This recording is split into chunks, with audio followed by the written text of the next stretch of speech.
நபிகள் நாயகம் ஸல்லல்லாஹு அலைஹி வஸல்லம் அவர்கள் கூறுகிறார்கள், நான் சொர்க்கத்தில் ஒரு மனிதனை பார்த்தேன்.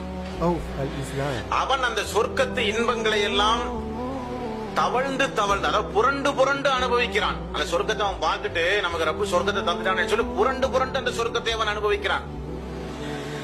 இவ்வளவு சந்தோஷமாக அந்த சொர்க்கத்தை அனுபவிக்கக்கூடிய அந்த மனிதனுடைய நற்கம் எந்த செயலின் மூலம் அவர் சொர்க்கத்துக்கு போனார் என்று அல்லாஹ்வுடைய ரசூல் சொல்லும் போது கூறுகிறார்கள், வீதியில போகும்போது ஒரு மரத்தினுடைய கிளை மக்களுடைய தலையில் பட்டு இடையூறு கொடுத்து கொண்டிருந்தது.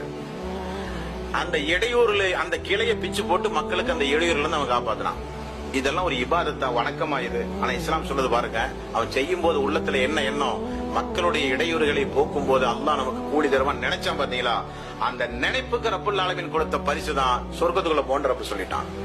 அப்போ இது சின்ன அமல் தானே, இது பெரிய அமல் தானே, இது வழக்கமா நம்ம செய்யறது தானே என்று பார்க்க கூடாது. எந்த அமலாக இருந்தாலும் வாழ்க்கையில எப்பவுமே அதிகமா அமல்களை அதிகமா செய்து கொள்ள பழகிக் கொள்ள வேண்டும். அதான் இறை விசுவாசியுடைய பண்பாக இருக்கணும்.